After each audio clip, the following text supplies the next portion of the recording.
Tomato brinjal curry కోసం ముందుగా ఒక కడాయి తీసుకోవాలి. అందులోకి ఒక 3 టేబుల్ స్పూన్ ఆయిల్ వేసుకోవాలి. అందులోకి ఒక 1 స్పూన్ ధనియాలు వేసుకొని, హాఫ్ స్పూన్ జీలకర్ర వేసుకోవాలి. అందులోకి ఒక 7 గార్లిక్ పీసెస్ వేసుకోవాలి. ఒక 2 ఆనియన్స్ కట్ చేసి యాడ్ చేసుకోవాలి కడాయిలోకి. అన్నీ బాగా మిక్స్ అయ్యేలాగా సాట్ చేసుకోవాలి.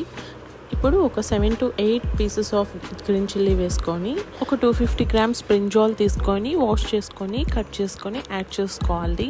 ఇందులోకి తగినంత సాల్ట్ యాడ్ చేసుకోవాలి. ముళ్ళ వంకాయలు తీసుకుంటే టేస్టీగా ఉంటుందండి. ఇందులోకి కాస్త పసుపు యాడ్ చేసుకొని బాగా మిక్స్ చేసుకోవాలి గరిటెతోని.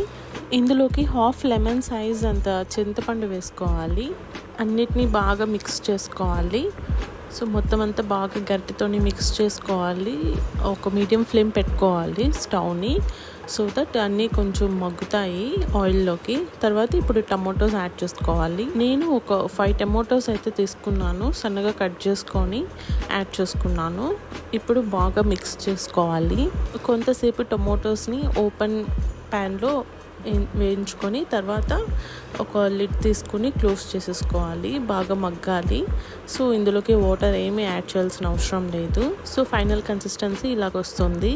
మొత్తాన్ని ఒక కుక్కర్కి తీసుకున్నాను. ఒక పప్పు గుత్తి తీసుకొని బాగా ఎనుపుకోవాలండి. మొత్తాన్ని మీరు కావాలంటే కొంచెం హాఫ్ ఎనుపుకోవచ్చు. నాకైతే కొంచెం మొత్తం అంతా మిక్స్ చేసుకోవాలి కాబట్టి ఫుల్గా ఎనుపుకున్నాను. ఇంకంతే, కొంచెం వెయిట్ చేసుకోవాలి స్టవ్ పైన. ఎమ్మి సూపర్ టేస్టీ కర్రీ. దీని తర్వాత వేయాల్సిన అవసరం లేదు. నేనైతే బ్రౌన్ రైస్కి సైడ్ డిష్ లాగా చేసుకున్నాను. చాలా టేస్టీగా ఉంటుంది.